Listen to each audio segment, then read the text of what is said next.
Hello and welcome to episode 19 of Yarn to Table. This is a podcast about my knitting life, and I'm so happy to have you joining me today.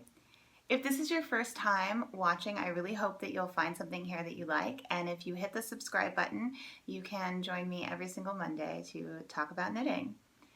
We have a Ravelry group, which you can find linked in the doobly-doo. And from there, you will find posts with all of the show notes from every episode. And you can also go there to participate in CALs, give-alongs, and fun stuff like that. Give-alongs, giveaways. I think I've said give-along before. I don't know. As soon as the camera gets on you, you just forget how to talk. I can't explain it. Let's see, Ravelry, you can also find me on Ravelry and Instagram at @CelesteFole, and all of my project pages on Ravelry are very up to date, and you can find details about all of the projects there as well. Today, I am drinking some Numi Organic green tea with toasted rice, which if you've never had green tea with toasted rice and you like green tea, I highly recommend it. It tastes exactly how it sounds like it tastes. It has that nutty, toasted, ricey quality to the tea, and it is just exquisite and wonderful. So we have 2 CALs going on right now. I won't give you all of the details because, I want to get to the fun stuff and past the administrative stuff. But there are details in the CAL forum posts on the Yarn to Table Ravelry group. So check that out if you want to know more. The first is the Great Unravel 2017, and I am co-hosting this with Caitlin of Wool Jewel and Taylor of Wool Needles Hands. We have extended the deadline, so it now runs through July 17th, so make sure you find something fun to unravel and to knit back into something new, and you can participate in that. There's a hashtag, it's the Great Unravel 2017, and you can enter to win different prizes on all 3 of our Ravelry knit along forum finish object posts. So check out Caitlin and Taylor's podcasts as well. You're going to want to be a subscriber and post in their FO threads for more chances to win and more chances to watch awesome podcasts, which who doesn't want that? The other knit along that I have going on right now is the Summer Garment Cal. This is hashtag Summer Garment Cal, although I was on Instagram the other day and I had heard someone say something about another person had a Summer Garment Cal going on, and I think it's the same time frame and I think we have the same hashtag, so oops. I'm not sure whose it is or, whatever, but the more the merrier.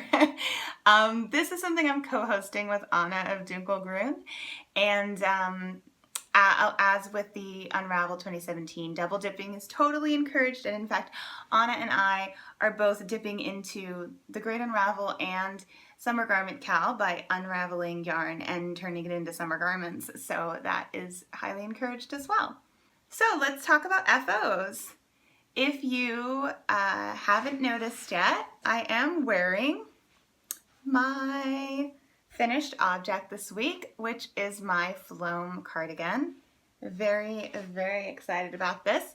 I'm going to insert some images, or some video, of me wearing it so that you can get a better idea of the shape and the fit. It's very boxy and swingy and fun. It has these great pockets. This is a pattern by Justina Lorkowska, and I knit it in Quince & Co. Owl, which it was designed for. If you don't know, that is Quince & Co.'s worsted weight, 50% wool, 50% alpaca blend. So it's got a really lovely halo to it. It's very rustic, and it has some sort of places where it's like chunkier, so it gives this kind of like imperfection kind of thing to it. And the color that I knitted out of is called Tido, and it is an undyed. So it has a really lovely marled look to it as well, with the undyed wool and the undyed alpaca coming together. Just absolutely beautiful. It's got these nice little, just past 3/4 length sleeves, and the whole thing is done in 1x1 rib with a heavier 1x1 fisherman's rib on the bottom portion here.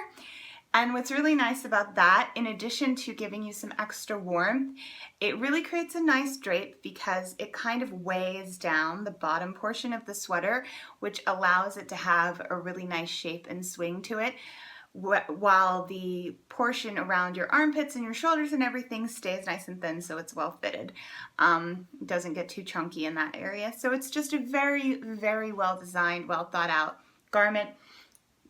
I had a wonderful time knitting this. I knitted in about 2 months, not exclusively by any means. I knit a bunch of other stuff that time. Sometimes I would go a week or two without, even working on it. So it knit up pretty fast, very, very enjoyable. The whole thing is knit in one piece from the top down, raglan style, and just awesome. Since it's a cardigan, obviously I knit the body flat. And then I came in and I did the sleeves from the top down in Magic Loop. Oh, and another thing I didn't talk about last week. So last week I had bound off the bottom, and I forgot to mention that I did a tubular bind off, which I also did for the sleeves. And if you're not familiar, a tubular cast on or bind off, it basically keeps you from having a ridge when you're doing ribbing, and it creates the illusion that the ribs just kind of turn over on themselves. And gives you just a really, really nice clean line. So it's a little bit of extra work, but it's totally worth it. It's not confusing necessarily. It just takes some time. For the tubular, so I've done a tubular cast on before. I've never done a bind off. And for the bind off, it was kind of a long tail situation, as if you're doing a Kitchener stitch or something like that. In fact, it really reminded me of a Kitchener stitch. If you can do a Kitchener stitch, you can definitely do a tubular bind off. No more complicated than that. But what was the only thing that was like not super great about it, when I did the sleeves, that's not a very long tail to have to contend with. But when I did the whole body, especially since it's this very large, chunky, kind of swingy shape, I needed to have about 4 times the length of the edge to do a tubular bind off, and that's just way too much yarn to be like having on your needle. It's too cumbersome. So I did about half that so that I would run out of yarn about halfway through, and then I just, threaded some more. But I was a little bit concerned that weaving in the ends, starting there, because of the nature of the tubular bind off and because I hadn't done it before, I wasn't quite sure if that would screw up or affect or sort of like be visible in some way that I didn't want. So what I did was a Russian join. I don't think it actually would have been much of a problem to weave them in after having done it, but the Russian join worked great. If you've never done a Russian join, it's a lot like a magic knot, which some people might be more familiar with. It's essentially a way to take 2 ends of yarn and join them in a way that is basically invisible and very, very strong. So what it creates is the join is a little bit thicker and a little bit less malleable than just the yarn itself. So like for that reason, I don't think that I would do a Russian join in general, like instead of weaving in my ends. Also, I think it takes at least as much time as weaving in ends, and it requires a needle like weaving in ends. So there's not really any reason to substitute it for that, but there are other things you might use it for, like in this case. And essentially what you do, I'm going to show you with some yarn here, is you have your yarn and you have it on a needle, and you sort of loop it over and you push the needle back into itself, and you kind of go down a little ways through the center of the yarn itself, and then you do the same thing with the other piece of yarn, looping it through here, and you kind of pull them both until they're tight. And I thought it worked really, really well, and I was quite pleased with that. I also, just to make sure that it didn't come undone, I did a little bit of getting it a little wet and kind of helping it felt just a little bit, which is another great way to join yarn if you're using anything that does felt, anything that's not superwash, essentially, which this is. So there you go. So that's my floam. I don't think I have much else to say about it. Of course, you've heard me talk at length about the structure and my experience knitting it. I totally recommend it. I think it's Really fun. I chose it as a product knit. I did not expect to enjoy knitting a 1x1 cardigan, ribbed cardigan by any means. I was very, very surprised by how fun it was. And yeah, it's very special to have something that you enjoy the process and the product. And this yarn was a joy to knit with as well. So very excited about that. So now I am a little bit warm, so I'm going to take it off for the remainder of the podcast. And hopefully, I'm a little bit covered in fuzzies because it is alpaca and it is light colored, and I'm wearing a black t-shirt, which is maybe not the greatest idea for that. But so, just excuse my fuzzies for the rest of the podcast if you don't mind. So let's move on to works in progress. In addition to my sweater, I have some really exciting works in progress to show you. The first one is my Great Unravel project. And that is the Ayla Tank, which is a pattern by Isabel Kramer, and it is from the Quince & Co. ebook Sparrow 2016. So it's a collection of patterns for their yarn Sparrow, which I always get this wrong. I want to say it's a fingering weight or sport weight linen. What I'm using is my unraveled yarn from the cardigan, which, if you're interested in seeing, is on Instagram. And it gave me this nice little ribbon. It is cotton and acrylic, and I think it's about a sport weight. It was a white cardigan that had black flowers painted on it, so I unraveled it to get this sort of cool speckly effect. And some of the balls I got were more speckly than others, so I have been attempting to do a bit of an ombre thing with it, as you can see. Although I have now run out of most of the heavily speckled stuff, so it's going to be pretty homogeneous from here on down, I believe, for the most part. And this is the front, this is the back. As I mentioned before, the front has a bit more heavily speckled stuff because this was constructed seamlessly, which meant that I knitted this first part, the top of the front, and then the top of the back before joining under the armpits to continue in the round. And when you last saw this, I believe I was about an inch past the armpit, and I am now this far, which is more like maybe 4 or 5 inches. Have my little hostess cupcake there. Yum! Yeah, so I am getting pretty close to, I think I'm about 20 rounds from where I'm going to do some of my waist shaping. And then after that, I'm just going to keep going to the bottom, and there is a border of lace for a couple inches at the bottom. And other than that, it's just a pretty straightforward tank. And this is my summer garment cowl and the Great Unravel 2017 project. So I'm having a lot of fun making this. I think it will be fun to wear, but this is definitely a process knit for me.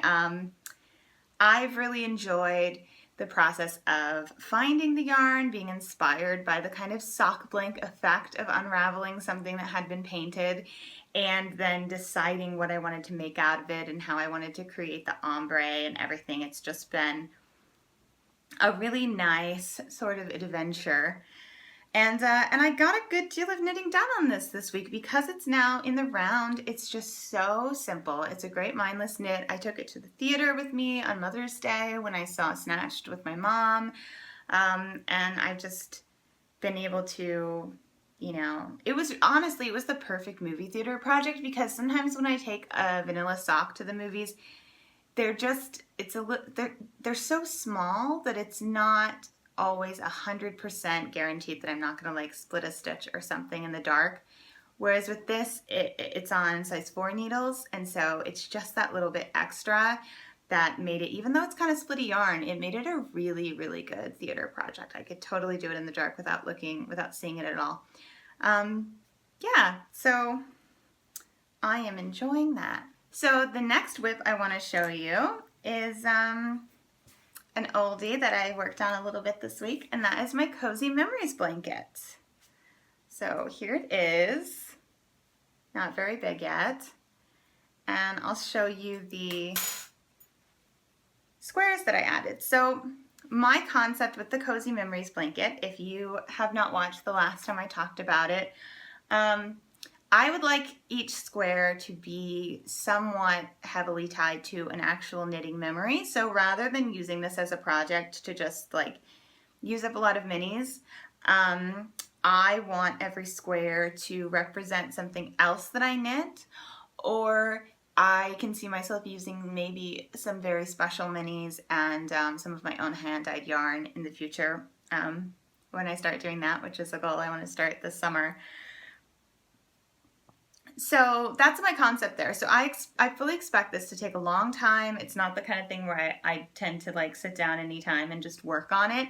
It's more like a few fingering weight projects have gone by, and then I'll sit down and do a couple squares that correspond to those all at one time. So what I did this week, I started with this one. And this one, if you can tell, it's a little bigger. It's a little bit too big. And that is because this pink is actually DK weight.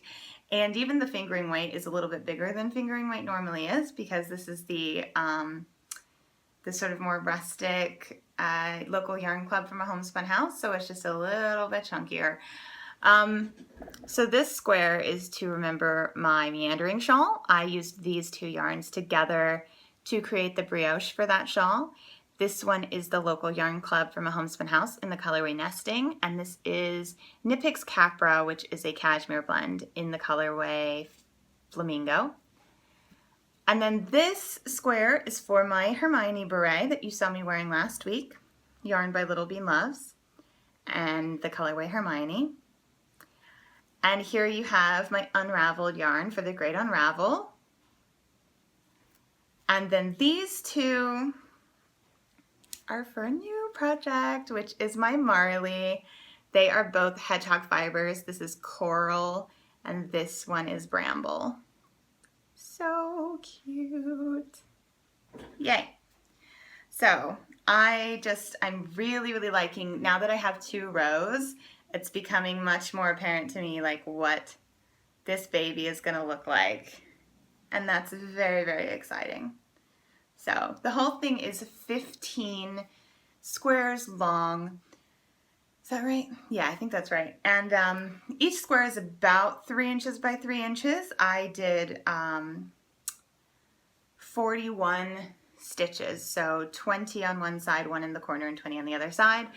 And I create this nice little diagonal line by doing a centered double decrease in the middle, and on the back side purling the center stitch so that it becomes a knit on the front and creates that nice look. Yeah. I absolutely love this project. I know a lot of people kind of started these and then they sort of, gave up on them or whatever. And for me, I think one reason why I haven't lost interest in it is that I'm not really trying to get it done anytime soon. That's not really my concept with it. I really do want it to be something that I just knit on a little here, a little there, and that helps because every time that I knit on it, I really enjoy it because I haven't knit on it in a while and I don't feel any sort of pressure to, get some huge amount done, which is really nice. So I might as well not leave you in suspense anymore and show you the Marley, which I have started. Okay, but I just started it. So I actually did the squares with those colors earlier this week before officially starting it. And then I started it last night. And I actually did it. We had some people over and the crowd had kind of dwindled down. There weren't that many people left. And so I moved from working on my vanilla sock to starting the Marley because I really wanted to, and I felt like there weren't too many distractions. It turns out maybe because of distractions, maybe because I was so sleepy, that I really shouldn't have. But it's okay because I really just knit I'll show you how much I have so far, and this is how much I got last night. So this was all I had. It's 2 repeats, 2 of the 4 row repeats, as well as a couple rows to set up. And basically I decided I wanted to change some things. I had made some mistakes somehow. It's really hard to even understand how or to explain it to you if you haven't done brioche. But essentially, here's like the coral line, and then on the other side you have the bramble lines, right? What I had done was for the first couple rows, I somehow had the corals as the pearls and the brambles as the knits, essentially, so it changed color. Don't even ask me how that happened. But when I noticed it, I was like, gotta rip this whole thing out, because I'm not about that. But it was nice because I was already considering starting over because I wanted to make a couple changes. For one thing, the pattern says to knit this on a US size 4. And I was just getting a bit of a loose gauge with that. You guys probably already remember that I am a looser knitter, so I often have to size down. So I decided I wanted to size down to a 3, and this is giving me a much better fabric. Additionally, this brioche and most brioches have a slightly more dominant color and more of a contrasting color. So for the dominant color is creating this border here, and it's also the color that is visible when you're doing these increases. So see how there, the increase, all the coral stems out of the coral itself, whereas back here they don't touch each other. So that's sort of what the contrast or the wrong side or whatever you might want to call it does. And this is more of the like right side, okay? So initially, I started it with the bramble as the main color. So this whole ridge here where it's coral, the sort of border was bramble. And I did that because I like the bramble more. But I decided that I actually thought it looks a lot nicer to have your semi-solid and your sort of darker color kind of framing everything. It just creates a bit of a cleaner frame, which I liked. So, you know, I don't know, when I wear it, I might wear it with the wrong side out a lot more just because I like the bramble, but I definitely like having that edge in the coral. So that's my thought process there. I'll just show you it a little bit more in detail. The bramble is so lovely. I love a variegated or a speckled yarn in brioche because the way that the changes go up these vertical lines is just so beautiful to me. Really, really like it. So obviously, tiny little beginning here, but I think I'm going to be knitting on this a lot because I love brioche. Like, it's very, very fun. It is the perfect combination of like mindless enough, intuitive enough, but also interesting enough. The actual physical movements with your hands I find to be pleasant, and it's very intuitive and very exciting at the same time, which I think is hard to find. I think it's a really, really special combination. I just want to knit all the brioche. I just love it. Absolutely love it. And you know, I don't even know how much I will wear this because it's a pretty bright thing. Like, I don't think it's going to be the most versatile thing I've ever made. But it's like, with brioche, it's so fun. And I just want to do it out of a really fun yarn. I just like to have a really special hand-dyed yarn that I can just enjoy and create this thing that is just an absolute work of art, really, you know. It's not about wearability at this point. It's like, it's about creating something that's really, really beautiful and fun to make. So I do have one final whip to show you. I mentioned vanilla socks, knitting on some vanilla socks last night. living in my Harry Potter bag, I have the Beyond the Wall socks for my husband, which I have barely touched. So I started these the night of the Oscars, which I think was in March, something like that. Here they are. And, you know, I just barely ever knit on them. And now I have myself down to where these are like the only socks I have going right now. So I'm hoping that I will kind of knock them out. It's really nice to have something vanilla that you can knit in those moments, like when we had people over last night and you don't want to be focusing on something complicated. So I picked this up last night and I was about here, and I knit all of that last night before starting the Marley, as well as a little in the car today when we had to go up to the Apple store because my phone was having some issues, which they ended up swapping it out for a new one, which is pretty awesome because I am pretty sure the phone I've had has been a lemon the whole time. Like, it's had so many hardware issues, and finally they were like, all right, we'll have mercy on you. So that was good, but I digress. So, you know, I got a good chunk in just in like the past 24 hours, and it's not even been the only thing I've knit on. So it kind of goes to show that when you just will focus on a vanilla sock, they do kind of come out pretty quickly. This is 60 stitches on 2.5 millimeter needles. So they're for my husband, so I am making them, you know, obviously a little bigger than my own. And a fish lips heel. And hopefully they fit him really well. I've only made him one other pair of socks, and those were not a great fit. They were a little too big. But I have had the advantage of being able to try these on him as we go along, whereas the other pair were a total secret. So that is helpful. And, you know, hopefully I'll get at least close to the target with these, and I can continue to refine as I make him more and more socks. But yeah. So these are Knit Picks Felici in the Beyond the Wall colorway, which is a Game of Thrones reference, and he's a big fan. We both are.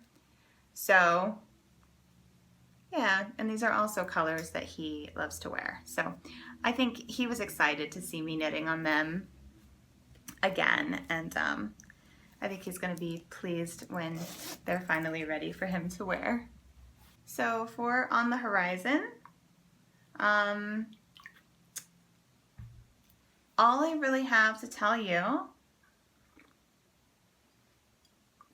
is that now that I'm done with the cardigan, I think I'm going to start the Andromeda with the Hedgehog Fibers and Pine, which I've talked about in the past. So I don't know if I'll be starting that this week. I don't have the yarn caked up or anything yet, but I am planning on that being my next sweater and getting that on the needles sometime here soon. And then when I do finish the Ayla Tank, which will probably happen sometime soon, I'm going to move on to another summer garment, which is the Amalia, which is from, I think it's from the very same ebook, and it's a really cute little like peplum, really simple stockinette peplum tank top. And I'm going to be knitting that out of solid black Lindy chain from Knit Picks, which is also, you know, somewhat similar. I think it's a linen blend. So that's somewhat similar to the Sparrow that the pattern is written for. And I'm excited about both of those. As I mentioned, I'm very into garments right now, and I like the idea of having a couple garments going, having some different things, you know, especially through the summer. Having a summer garment going and a cardigan makes a lot of sense to me, because cardigans are something you still wear a lot in the summer because they're very easy to layer over other things for chilly evenings or really aggressive AC environments like offices and movie theaters. So yeah, I'm excited to start on both of those and just kind of keep this garment thing going along, and continue working on my Marley and maybe bang out those socks so I can start some more socks, and should be some fun stuff. So for stash enhancement, the only thing I have to share with you that I bought, and I'm not even going to show them, I just got another a new pair of tips for my interchangeables. So I use the Hiya interchangeable needle set, and I got a second pair of US 4 tips just because I was finding that I was needing them for multiple projects at the same time. And even though I had so few projects going, there would typically be a couple that needed a US size 4. So I just figured I would get another pair. I was in a situation I talked about before where I kind of had to set my dragon to the side so that I could cast on the Ayla, and then I kind of had to set the Ayla to the side so that I could finish the dragon because I was swapping the tips back and forth. That was my US size 4. And then earlier this week I wanted to start the Marley, but I couldn't because the 4s were on the Ayla. And again, I didn't want to have to set the Ayla to the side to start the Marley because it's been a really great on the go project. And so I just ordered some from Amazon. And you know, as it turned out, I started the Marley on the 4s and I ended up sizing down to the 3, but you know, I didn't really know that at the time, and I'm sure it will come up again. I mean, as soon as I start this Andromeda sweater, that's probably going to be on US size 4, but I'll be doing the Ayla at the same time. So it's just, some of those sizes are just going to be very in demand for the kind of thing that you knit. And for me right now, it has been the US size 4. It's been very heavily in demand for fingering weight shawls and sweaters. I just think that's a really common size.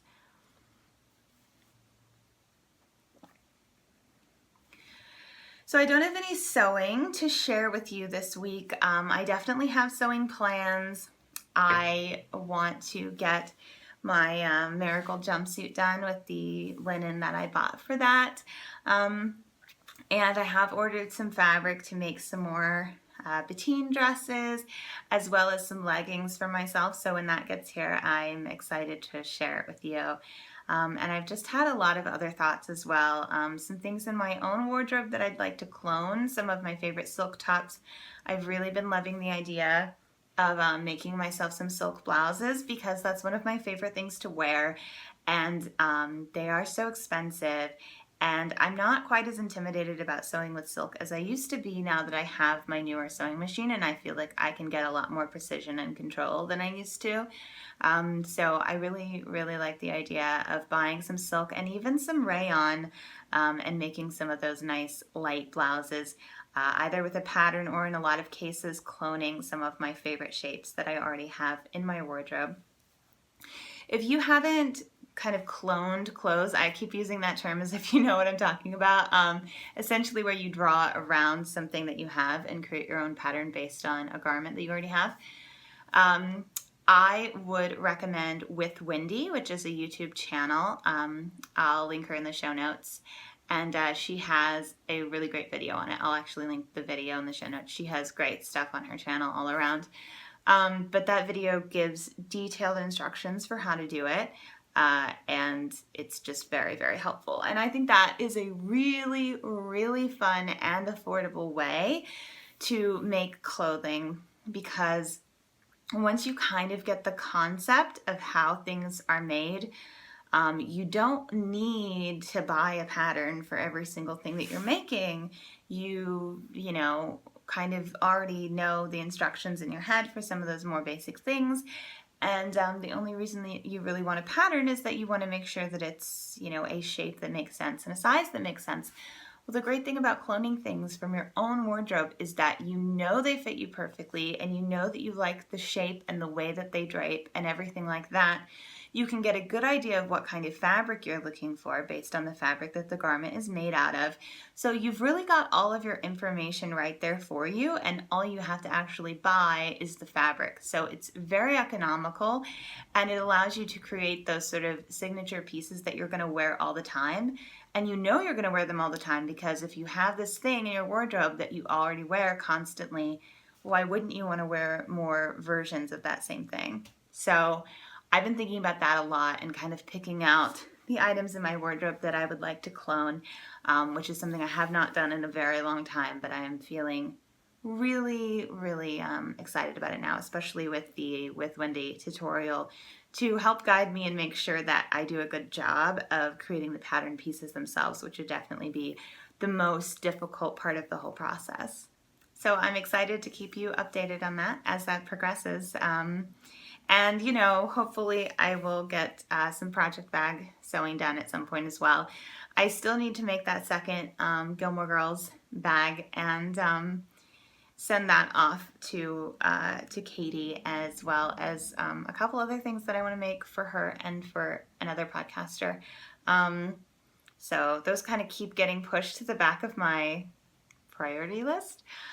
Partly because it's like I can't send off the packages until I have everything made, and so because I have to make a couple things, I just find myself thinking, well, why make that? Because you can't send it off right away anyway, because you need to make the bag. And then I'm like, why make the bag when I don't have the other thing I was going to make? And it was just one of these days I'm going to like sit down and prioritize that. But I kind of feel like I need a big weekend day so that I can get a chunk of it done.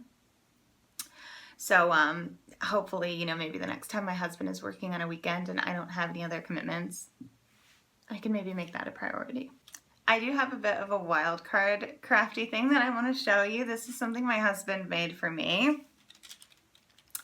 And they are origami flowers. They're in a test tube because he made them at work. He works in the lab. And he actually made them out of Post-its that he colored with pens and highlighters and stuff. So the sort of the prints on the paper he created, which I think is really cool because they're all different, and like he has really good color sense. So he just made these for me one evening when it was slow at the lab, and I wanted to share them with you guys before I take them to my office and put them on my desk there. Okay, so I'm ready to move on to Chit Chat. I think we're going to be a little bit short this week compared to some of the weeks in the past, but I don't mind, and I hope you don't, better than going on forever and ever and ever. So I'm going to work on my vanilla socks while I talk. And I have several things to share with you guys this week for Chit Chat. First of all, you may have noticed my hair is darker. I dyed it this morning because it had faded again. I'm not going to bore you with the story of why my hair is fading and why it is bleached and, you know, burned all to hell underneath. It involves wanting to go silver and having extremely red natural hair that cannot, for the life of it, be any color other than bright orange, no matter how much bleach you put on it. I'm not a redhead, I'm a brunette, but my hair is very, very red-brown. In the sun, it looks very red, and I'm convinced that it's just a very dark red, because when I bleach it, it's just orange. You can tone it and tone it and tone it and bleach it and bleach it and bleach it, and it just never stops being orange. So I definitely can't even pull off blonde hair, much less silver hair, and in the attempt, I have fried my hair all to hell. So a while ago, I kind of dyed it dark, and then that faded. And I realized why it faded today, because I bought the same kind of hair dye again, and I looked at the box and realized that it was semi-permanent. So this is probably going to fade also. So good job, Celeste. But you know, maybe third time is a charm and I can dye it with something permanent. Until then, I'm just enjoying that it is dark and luscious and moisturized again. It's interesting, when your hair is bleached, actually adding color to it does a lot to sort of protect it and give it this like something to bind onto it and really keep it from sort of frizzing out all over the place. So not only is it now closer to the color I want it to be, but it is much silkier and just feels so much healthier and nicer. So I'm really glad I got around to doing that. And you know, if I have to keep doing that every few months until the bleached part is grown out, I guess I will. But hopefully I just find some better permanent color and I can do it one more time and be done. So I want to talk to you guys a little bit about my weekend, which has been quite nice. I hope you've had a lovely weekend as well. On Friday, I went to a charity event at the zoo with my best friend Kelly. who is the one I made the Miat cardigan for. So I talked in the past about our premature baby hippo, Fiona, who's being raised right now at the Cincinnati Zoo. Just brief overview, she was born about half as large as the lowest recorded weight of a baby hippo. It was a miracle she didn't die. Her parents sort of left her, and she's been raised by our incredible team. It's been insane, the sort of like first time ever things they've had to do to keep her alive. They partnered with the Cincinnati Children's Hospital, which is a wonderful children's hospital, in order to, at one point when she was teething and having a lot of trouble digesting her food as well as not eating as much because of the pain, they had to do like an intravenous feeding situation, and they partnered with the Children's Hospital to get that done because, you know, her tiny little veins were so hard to hit, and just like a million different things. She's doing really, really great. She was born back in January. She's now over 200 pounds.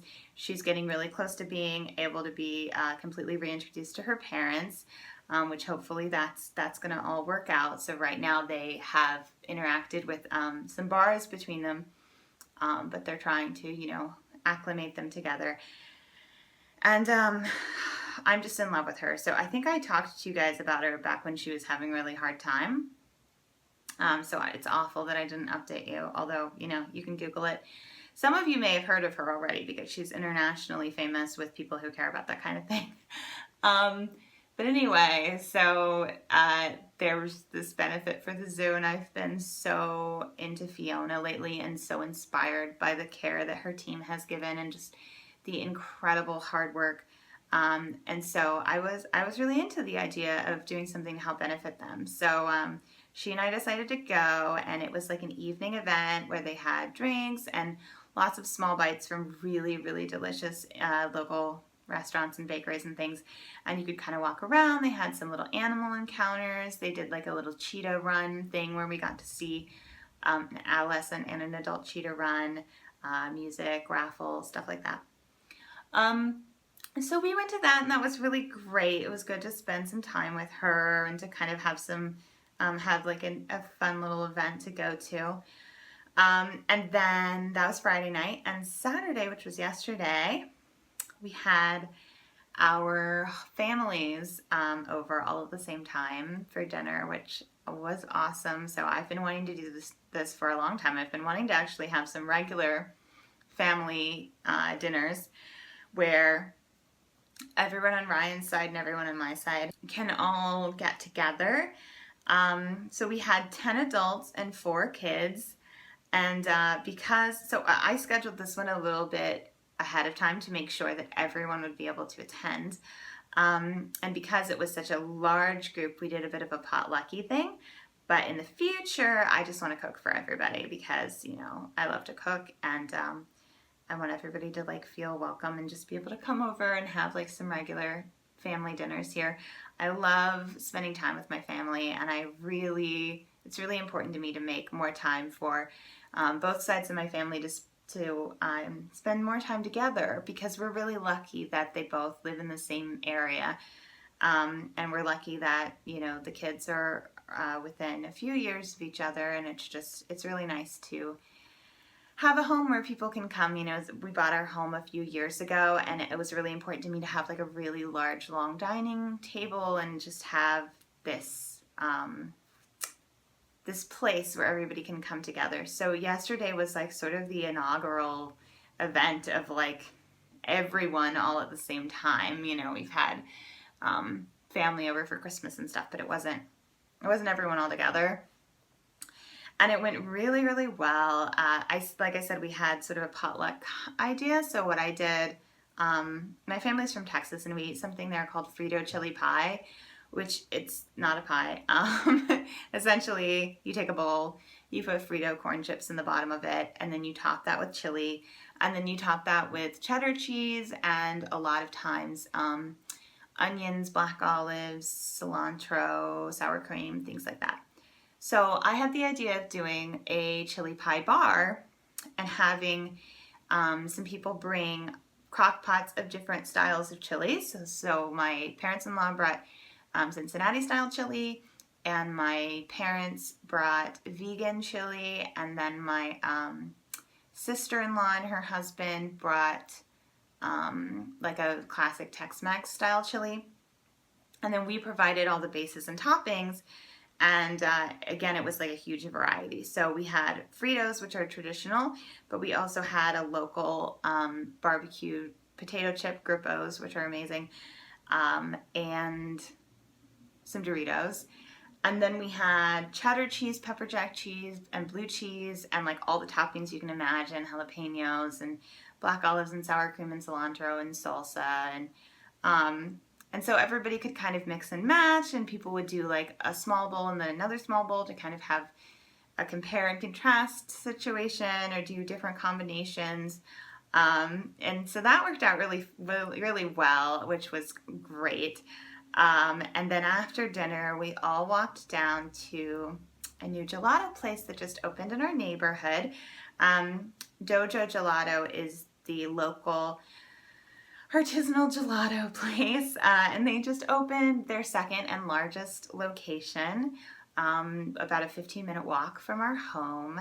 The owner actually lives like on my street, and so there was this old Creamy Whip stand that had just closed down, and they've turned it into the new Dojo Gelato. And it was really cool because we all got to like walk together with the kids and stuff. And like I pointed out to my nephews the creepy house on our street where they have like animal skulls and weird dolls and like a Ouija board nailed to the door and stuff. Like it's this very, strange looking like kind of witchy house. And so I was like pointing that out to them, and we walked down through our neighborhood, just all of us walking together, and it was just a blast. And then the gelato was amazing, of course. Like they do everything from scratch. Like their caramel sauce, you can tell they made it themselves, and they do like the really fancy good cherries that you get in like a craft cocktail rather than like a terrible maraschino cherry that just tastes like sugar. So that was delicious. And it was just a total blast to have everyone together. I felt like everybody had a really good time. And it just was a big success, and it made me really happy. So I've just had a lovely, lovely weekend. I'm feeling very warm and grateful for that. Had a great week of knitting. Very excited about the knitting that's ahead of me, and happy to be able to be here and share that with you guys today. And I hope that you have had a great weekend and continue to have a wonderful week. Thank you for joining me for the first time or being a returning viewer. If you've made it this far and you enjoyed the podcast, I really appreciate it if you give me that thumbs up button, because it does help other people find me. And subscribe if you haven't yet. And I can't wait to see you next week.